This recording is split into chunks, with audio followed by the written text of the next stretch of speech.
Everyone and welcome back to my YouTube channel. और आज की वीडियो में हम पढ़ने वाले हैं about the anatomy and the classifications and a lot of things about the hernia. तो सबसे पहले हम लोग हर्निया की तरफ से चलते हैं कि by definition what is a hernia. तो hernia is basically out pouching. ठीक है, ये आउट पाउचिंग है किसी भी चीज़ की, यानी कि बॉडी के नॉर्मल विसरा की, जो कि किसी एनाटमिकल ओपनिंग से हो सकती है। अब बॉडी के अंदर बहुत सारी ऐसी एनाटमिकल ओपनिंग्स हैं जहाँ से जो बॉडी के नॉर्मल विज़रा है वो बाहर आ सकते हैं। तो इस कंडीशन को बोला जाता है हर्निया। अब हर्निया की क्या क्या रीज़न्स हो सकती हैं।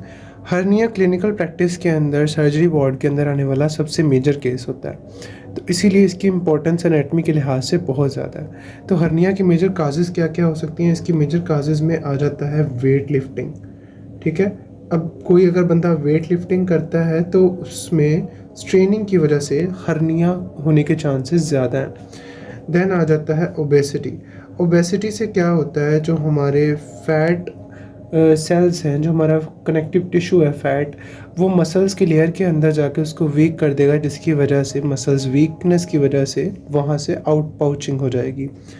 ओबेसिटी, वेट लिफ्टिंग, इसके अलावा जो है वो वीकनेस यानी कि congenital weakness of the muscles. ठीक है, वीकनेस ऑफ द मसल्स क्या करवा सकता है, जिसके मसल्स पहले से वीक हैं वहाँ से ऑर्गन्स को निकलने का एक रास्ता मिल गया ऑलरेडी, तो वहाँ से मसल्स जो हैं वो उसको एक रास्ता दे देते हैं। देन हम लोग चलते हैं अपनी normal anatomy of the abdominal wall. अब एब्डोमिनल वॉल के अंदर सबसे पहले जो हमारे पास लेयर्स आती हैं वो आती है स्किन। ठीक है, उसके बाद आता है सबक्यूटेनियस टिश्यू। अब सबक्यूटेनियस टिश्यू के बाद हमारे पास जो एक मेजर चीज़ आ जाती है दैट आर दी मसल्स। ठीक है, अब मसल्स कौन कौन से आते हैं एब्डोमिनल वॉल के अंदर। मसल्स जो आते हैं वो हमारे पास आते हैं muscles of the anterior abdominal wall and muscles of the anterolateral abdominal wall. अब ये दो डिफरेंट चीज़ें हैं, इनको हम लोग समझते हैं ये क्या क्या है। अब जो एंट्रोलैटरल एब्डोमिनल वॉल के मसल्स हैं, इसमें आ जाते हैं हमारे पास तीन चीज़ें, जिसमें जो सबसे टॉप पर है वो है एक्सटर्नल ओब्लिक। ये मैं आपको इस तरीके से बता रहा हूँ जिस तरीके से आपको डिसेक्शन पे ही नज़र आएंगे। जो सबसे पहले मसल्स आपको डिसेक्शन पे नज़र आता है that is the external oblique. उसके बाद जो मसल नज़र आता है that is the internal oblique. अब दो ओब्लिक के बाद जो आपको मसल नज़र आता है that is the transversus abdominis. Transversus abdominis. अब ट्रांसवर्सिस एब्डोमिनस, इंटरनल ओब्लिक और एक्सटर्नल ओब्लिक अगर अंदर से बाहर की तरफ चलते जाएं, जबकि जो मसल ऑफ एंटीरियर वॉल है वो सिर्फ एक ही है। मतलब वो दो मसल्स ऐसे हैं जो कि आपको नज़र आएंगे muscle of the anterior abdominal wall में, उनको कहते हैं एब्डोमिनल रेक्टाई। ठीक है, एब्डोमिनल रेक्टाई या फिर रेक्टस एब्डोमिनस। रेक्टस एब्डोमिनस, यही वो दो मसल्स हैं, मतलब दोनों साइड पे एब्डोमन के, जो जिनकी वजह से सिक्स पैक एब्स नज़र आते हैं। ठीक है, एब्स मसल इनको बोला जाता है, रेक्टस एब्डोमिनस को। तो हम लोग अगले सेक्शन में देखते हैं कि muscles of abdominal wall layers होते कौन कौन से हैं। To the our demonstration from the Netter atlas. तो अभी हम यहाँ पर देखते जाते हैं कि कौन कौन से मसल हैं। सबसे पहले तो ये जो है हमारे एक्सटर्नल ओब्लिक मसल है। ठीक है, यहाँ पर आप देख सक रहे हैं कि ये एक्सटर्नल ओब्लिक मसल है। इसकी अभी आपको कौन कौन सी कैटेगरीज नज़र आ रही हैं, लाइक ये उसका मस्कुलर पार्ट और ये उसका एपोन्यूरोसिस है। अब इसी एक्सटर्नल ओब्लिक के एपोन्यूरोसिस के अंदर जब आप नीचे जाते हो तो यहाँ पर मैंने आपको चीज़ बताई थी that is the superficial inguinal ring. तो यही आपको यहाँ पर सुपरफिशियल इंग्वाइनल रिंग नज़र आ रही है। ठीक है, अच्छा, फिर जो नेक्स्ट हमने बात की थी वो थी कि हमारा इंटरनल ओब्लिक और ट्रांसवर्सिस एब्डोमिनस वो किस तरीके से नज़र आएगा। तो यहाँ पर आप देख सकते हैं दूसरी पिक्चर के अंदर। ठीक है, ये हमारी रेक्टस शीथ है। ठीक है, और ये वाले जो हमारे मसल्स हैं ये रेक्टस एब्डोमिनस मसल है। ठीक है, ये अपोजिट साइड पर आप देख भी पा रहे हैं कि ये रेक्टस एब्डोमिनस मसल है। उसके बाद यहाँ पर आप देख सकते हैं कि जो हमारे इंग्वाइनल लिगामेंट्स हैं वो किस तरीके से यहाँ से इंग्वाइनल लिगामेंट बेसिकली क्या होता है, जब भी आपने हर्निया का रिपेयर करना है तो आपको इंग्वाइनल लिगामेंट की एनाटमी पता होनी चाहिए। तो इंग्वाइनल लिगामेंट एंटीरियर सुपीरियर आलिक स्पाइन से लेकर प्यूबिक ट्यूबरकल तक एक लिगामेंट होता है जिसको बोला जाता है इंग्वाइनल लिगामेंट। अब जो डीप इंग्वाइनल रिंग है ना, वो इंग्वाइनल लिगामेंट के मिडल पार्ट से मीडियल, मतलब के मिडल पार्ट से अपवर्ड जो है वो प्रेजेंट होती है। तो डीप इनग्वाइनल रिंग और सुपरफिशियल इनग्वाइनल रिंग, यहाँ पर इनका ये आपको रिलेशन याद रखना ज़रूरी है। ठीक है, नेक्स्ट में हम लोग पढ़ते हैं हमारे जो हर्निया की जो बेसिक बाकी चीज़ें हैं उनको पढ़ते हैं। Then comes the inguinal canal. अब इनग्वाइनल कैनाल क्या चीज़ है? Inguinal canal is basically a pathway between the two muscles, जहाँ से एक टनल टाइप ये एक स्ट्रक्चर है जो कि दो मसल्स के दरमियान मौजूद है। ठीक है, अब यहाँ से क्या होता है कि ड्यूरिंग द फीटल लाइफ जो टेस्टिकल है, ठीक है, मेल्स के अंदर, वो यहाँ से होता हुआ बाहर स्क्रोटम में आता है। इनग्वाइनल कैनाल जो है ये एक पाथवे प्रोवाइड करता है। अब इनग्वाइनल कैनाल के अंदर ये जो पाथवे होता है इसको बोलते हैं प्रोसेसिस वेजिनैलिस। ठीक है, ये प्रोसेसिस वेजिनैलिस जो है ये पेरिटोनियम की एक लेयर होती है जो कि इसको लेकर जाती है टेस्टिकल को इनटू द स्क्रोटम। अब अगर ये प्रोसेसिस वेजिनैलिस पेटेंट रह जाए तो उसकी वजह से जो कॉम्प्लिकेशन बच्चों में डेवलप होती है that is the congenital hydrocele. ठीक है, अगर प्रोसेसिस वेजिनैलिस जो है इसके मतलब रह जाए, फिर भी इसके रेमिनेंट्स रह जाएं, तब हाइड्रोसील हो सकती है।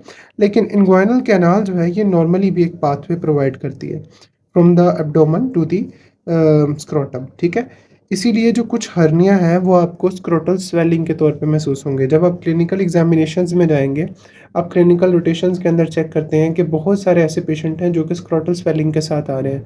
अब उनमें कुछ ऐसे पेशेंट भी होंगे जिनके अंदर हाइड्रोसील, वेरिकोसील वगैरह ये चीज़ें होंगी, और मोस्टली पेशेंट्स ऐसे होंगे जिनके अंदर कंजेनिटल नहीं बल्कि एक्वायर्ड हर्निया होगा। और वो हर्निया क्यों होगा? Due to the raised intraabdominal pressure, जो है वो हमारा कंटेंट है, इंटेस्टाइनल कंटेंट या एब्डोमिनल कंटेंट, वो बाहर आ जाएंगे इनटू द स्क्रोटम। ठीक है, अच्छा, ये तो हम लोग जब टाइप्स पढ़ेंगे और क्लासिफिकेशन पढ़ेंगे तब मैं आपको ये डिटेल से बता दूंगा। उससे पहले हमने जब ऊपर काजेस डिस्कस की थी कि ये सारी काजेस हैं, तो उसमें कोई भी ऐसी एब्डोमिनल डिजीज़, ठीक है, एब्डोमिनल डिजीज़ जिसकी वजह से intra abdominal pressure, AIP, intra abdominal pressure raised रहे, जैसे कि क्रोनिक कफ है, क्रोनिक कॉन्स्टिपेशन है, इसके अलावा भी और कोई भी डिजीज़ जैसे कि कोई लिवर डिजीज़ है, पोर्टल हाइपरटेंशन है, इनकी वजह से अगर इंट्रा एब्डोमिनल प्रेशर इंक्रीज रहेगा तो उसकी वजह से भी हर्निया बनने के टोटल चांसेस हैं। अब नेक्स्ट सेक्शन में मैं आपको बताता हूँ कि इनग्वाइनल कैनाल के अंदर कौन कौन से हमारे पोर्शन हैं। जैसे कि दो रिंग्स बनती हैं बेसिकली। ये जो बाहर की तरफ है जहाँ से स्क्रोटम की तरफ खुलेगी opening, that is the superficial inguinal ring. ठीक है, सुपरफिशियल इनग्वाइनल रिंग। और जहाँ से अंदर की तरफ खुल रही है टनल वो है डीप इनग्वाइनल रिंग। ठीक है, डीप इनग्वाइनल रिंग। अब जो सुपरफिशियल इनग्वाइनल रिंग है ये हमारे पास एपोन्यूरोसिस के अंदर होती है इनटू दी एक्सटर्नल ओब्लिक। जो एक्सटर्नल ओब्लिक मसल है उसके एपोन्यूरोसिस के अंदर सुपरफिशियल इनग्वाइनल रिंग होती है, जबकि जो डीप इनग्वाइनल रिंग है that is basically into the transversus abdominis muscle. ठीक है, ट्रांसवर्सिस एब्डोमिनस जो मसल है उसके अंदर हमारी डीप इनग्वाइनल रिंग मौजूद होगी। सही हो गया। नेक्स्ट हम लोग डीप इनग्वाइनल रिंग और सुपरफिशियल इनग्वाइनल रिंग और इनग्वाइनल कैनाल की बाउंड्रीज के बारे में पढ़ते हैं डिटेल से। Coming to the boundaries of the inguinal canal, तो इनग्वाइनल कैनाल को आपने ये याद रखना है कि इनग्वाइनल कैनाल की ना 4 बाउंड्रीज हैं। ठीक है, पोस्टीरियर वॉल है, एंटीरियर वॉल है, रूफ है और फ्लोर है। तो जो इसकी पोस्टीरियर वॉल है वो आपने याद रखनी है कि इसके 3 पार्ट्स तक हम लोग इसको डिवाइड करेंगे 3 पार्ट्स में। ठीक है, लेटरल, मिडल थर्ड और मीडियल थर्ड, यानी कि सुपरफिशियल रिंग का हिस्सा, डीप रिंग का हिस्सा और उनके दरमियान का हिस्सा। तो जो दरमियान के हिस्से तक पोस्टीरियर वॉल है ना वो ट्रांसवर्सैलिस फेशिया से बनती है। ठीक है, जिसको फेशिया ट्रांसवर्सैलिस भी बोला जाता है। और जो मीडियल थर्ड है जो को सुपरफिशियल रिंग है, ठीक है, वो कंजॉइंट टेंडन के पास ख़त्म हो जाएगी। ठीक है, वो कंजॉइंट टेंडन के पास जो सुपरफिशियल रिंग है वहाँ पर पोस्टीरियर वॉल इसकी एंड हो जाएगी। फिर आती है एंटीरियर वॉल। एंटीरियर वॉल जो है वो सिर्फ डीप रिंग के पास इंटरनल ऑब्लिक से बनी हुई है, और मिडल और मीडियल पार्ट जिसका सुपरफिशियल रिंग है वो एपोन्यूरोसिस ऑफ एक्सटर्नल ऑब्लिक से बना हुआ है। ये आपने याद रखना है। Then is the roof. अब रूफ किस चीज़ से मिलके बनी है? वो ट्रांसवर्सैलिस फेशिया से मिलके बनी है।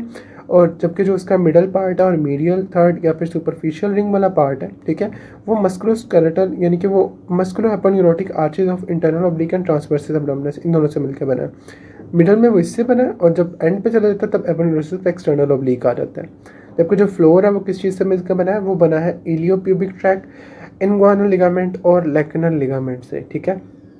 अब ये सारे लिगामेंट आपने पिक्टोरल से देखने हैं और इनको साथ साथ समझना है कि इनकी कौन कौन सी पोजीशन है, और ये लाजमी एक क्वेश्चन आता है जो कि आपके एग्ज़ाम के अंदर।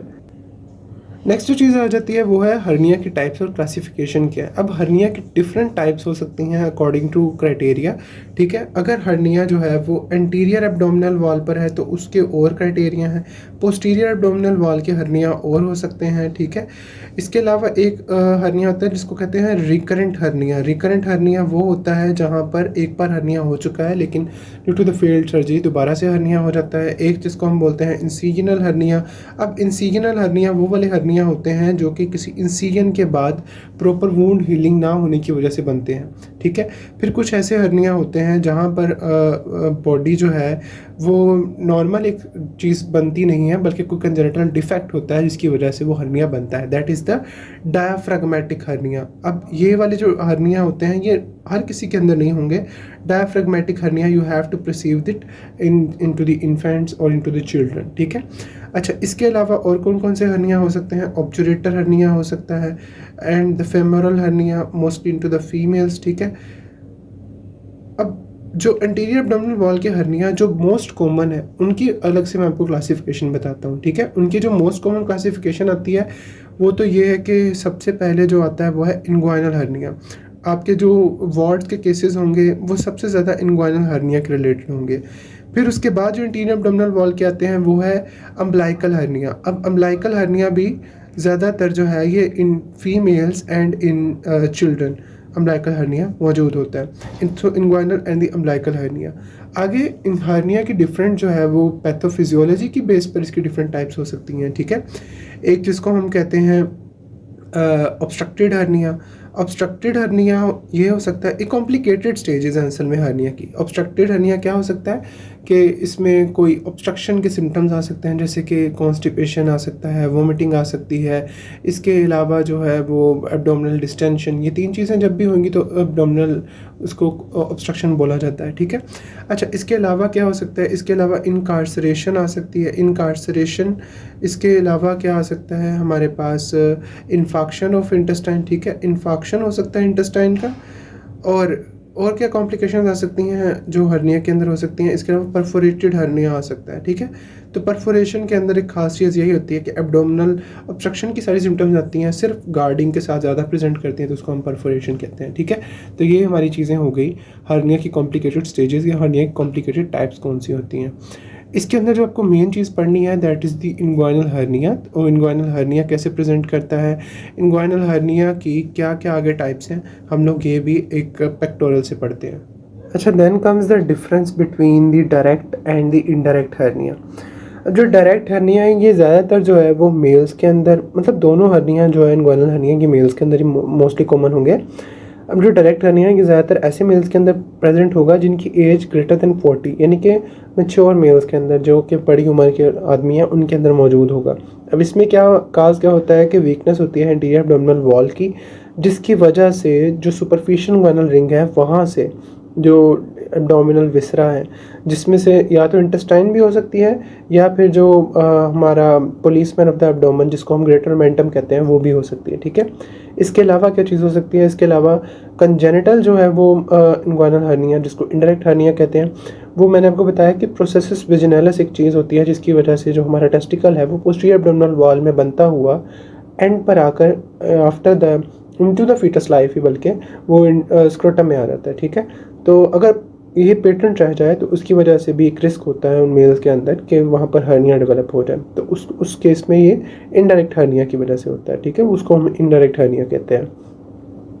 अब जो डायरेक्ट हर्निया है ये लेस कॉमन है, जबकि जो इनडायरेक्ट हर्निया है ये मोर कॉमन है। अब एब्डोमिनल कैविटी में से क्या होता है कि जो डायरेक्ट हर्निया है वो अपने साथ पेरिटोनियम को लेकर आएगा प्लस ट्रांसवर्सैलिस फेशिया को भी लेकर आएगा, जबकि जो इनडायरेक्ट हर्निया है वो पेरिटोनियम और परसिस्टेंस प्रोसेसिस वेजिनैलिस को साथ लेकर आएगा plus all the three fascial covering of the cord, यानी कि जो स्पर्मेटिक कॉर्ड होगी वो भी उसके साथ ही आएगी, ठीक है। देन आता है कि इसका एग्जिट कहाँ से होगा? दोनों जो है ये सुपरफिशियल इनग्वाइनल रिंग से निकलते हैं, ठीक है, डायरेक्ट भी और इनडायरेक्ट भी। लेकिन जो डायरेक्ट है वो डीप इनग्वाइनल रिंग से नहीं निकलेगा, और जो इनडायरेक्ट है वो सुपरफिशियल इनग्वाइनल रिंग से और डीप इनग्वाइनल रिंग दोनों से निकलेगा। ठीक है, अब इनका कोर्स भी वही है कि ये इनग्वाइनल कैनाल में से पास करता है, फिर इसको ट्रांसवर्स करता हुआ जाता है external parallel to the vestige of the process vaginalis. जबकि जो इनडायरेक्ट है वो क्या करता है, वो ट्रांसवर्स इनग्वाइनल कैनाल में से होता हुआ with the help of process vaginalis जो है वो सुपरफिशियल इनग्वाइनल रिंग से बाहर आता है। नेक्स्ट, इस पिक्चर में आप लोग क्लियरली देख भी पा रहे होंगे कि जो हमारा डायरेक्ट और इनडायरेक्ट इनग्वाइनल हर्निया है वो किस तरीके से आ रहे हैं। जो इनडायरेक्ट हर्निया है वो कैनाल में से उसकी वॉल को पियर्स करता हुआ, यानी कि उसके जो रूफ है उसको पियर्स करता हुआ वहाँ से बाहर आ रहा है। जबकि जो इनडायरेक्ट इनग्वाइनल हर्निया है वो पूरी कैनाल के रूट को फॉलो करके आ रहा है। ठीक है, तो यही इनके दो मेजर डिफरेंस हैं।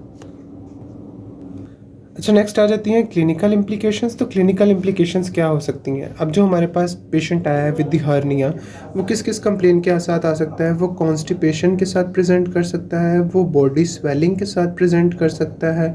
ठीक है, बाज़ औक़ात उनको बॉडी स्वेलिंग का पता होता है, बाज़ औक़ात जो स्वेलिंग है वो सिर्फ कफिंग पे जो है वो बाहर आती है, तो हमें उनको कफ करवाना पड़ता है, तब पता चलता है कि इनको एक बॉडी स्वेलिंग मौजूद है, यानी कि हर्निया मौजूद है। ठीक है, कॉन्स्टिपेशन, बॉडी स्वेलिंग, इसके अलावा वोमिटिंग के साथ आ सकता है। वोमिटिंग के साथ या बाज़ औक़ात वो सिर्फ एब्डोमिनल टेंडरनेस के साथ आता है, पुरानी उसको कोई होती है मतलब स्वेलिंग, और उसके बाद एब्डोमिन उसका टेंडर हो जाता है। देन कम्स दी मैनेजमेंट के हर्निया की फिर मैनेजमेंट क्या करेंगे। सबसे पहले तो अगर कोई कॉम्प्लिकेशन के साथ पेशेंट आए, हर्निया की मैनेजमेंट के अंदर जो सेम एक ही प्रोसीजर है, दैट इज़ दी ऑपरेशन। अब जो भी इसकी सर्जरी होगी ना, ऑपरेटिव मैनेजमेंट ही होती है हर्निया की। ठीक है, इसकी जितनी भी सर्जरीज़ हैं वो डिफरेंट टाइप्स की हो सकती हैं। आप ओपन सर्जरीज कर सकते हैं, आप लेप्रोस्कोपिक कर सकते हैं। ठीक है, अच्छा, ओपन ये है कि आपने सीधा एक कट लगाया और उसके बाद आप एब्डोमेन के अंदर गए, हर्निया रिपेयर किया और उसको सी दिया। ठीक है, that is the open surgery. Laparoscope एक खास प्रोसीजर है। ठीक है, लेप्रोस्कोपिक सर्जरी, उसके अंदर आपको एक इंस्ट्रूमेंट यूज़ करना पड़ता है, that is the laparoscope. Abdomen के अंदर एंटर होंगे और फिर डिफरेंट व्यूज़ देख के और बाद में मैश वगैरह रख के मैश प्लास्टिक करनी है, हर्नियोग्राफी करनी है, वो डिफरेंट प्रोसीजर होते हैं। जो आपको चीज़ें याद रखनी है वो हर्निया की मैनेजमेंट के अंदर यही है कि इसकी हर्नियो प्लास्टिक की जा सकती है, इसकी हर्नियोग्राफी की जा सकती है। ठीक है, और हर्नियोटमी की जा सकती है। बाकी डिटेल में जाने की ज़रूरत नहीं है जब आप एनाटमी पढ़ रहे हैं, सो कीप इट सिंपल कि इसकी मैनेजमेंट यही होती है। बाकी इसकी जो भी मैनेजमेंट है वो तब तक जब तक पेशेंट ऑपरेशन के लिए राज़ी नहीं है या फिर उसको हम मैनेज कर रहे हैं फॉर द ऑपरेशन, लाइक उसकी कुछ क्लिनिकल जो है वो इन्वेस्टिगेशंस करवानी है, जिसमें आ जाता है अल्ट्रासाउंड और किडनी के कुछ फंक्शंस, LFTs वगैरह करवाना। तो ये ज़रूरी है कि तब तक हम उसको मैनेज करें, तो उसको एनाल्जेसिक्स दे सकते हैं, उसको फ्लूइड्स दे सकते हैं, ऑब्स्ट्रक्शन को रिलीव करने के लिए मेडिसिन दे सकते हैं। ठीक है, तो आज हमने पढ़ा हर्निया के बारे में। हर्निया जो है ये एक मेजर जो है वो एलिमेंट है जो कि प्रेजेंट करती है इनटू द सर्जिकल फ्लोर। ठीक है, तो कंक्लूजन के तौर पर आज हमने यही पढ़ा है कि हर्निया को रिपेयर कैसे किया जाता है, हर्निया की रिपेयरेशन क्या है। मैं थोड़ा बैकवर्ड चल रहा हूँ, यानी कि हम लोग इसको डिसेंडिंग ऑर्डर के अंदर दोबारा से पढ़ेंगे कि किस तरीके से हम लोगों ने इसको पढ़ा है। ठीक है, सबसे पहले तो हमने हर्निया को डिफ़ाइन किया था कि हर्निया था क्या। उसके बाद जो है वो हमने पढ़ा कि हर्निया की एनाटमी क्या है, एब्डोमिनल वॉल की एनाटमी क्या थी, इनग्वाइनल रिंग की एनाटमी क्या थी। मैंने फिर आपको डिटेल से पढ़ाया कि जो हमारा डायरेक्ट एंड इनडायरेक्ट हर्निया है वो किस तरीके से अपेयर होता है, और मज़ीद हर्निया की कॉम्प्लिकेशंस क्या हो सकती हैं, उसकी जो है वो कह सकती हैं सिम्टम्स क्या आ सकती हैं, फिर इसकी मैनेजमेंट क्या की जा सकती है।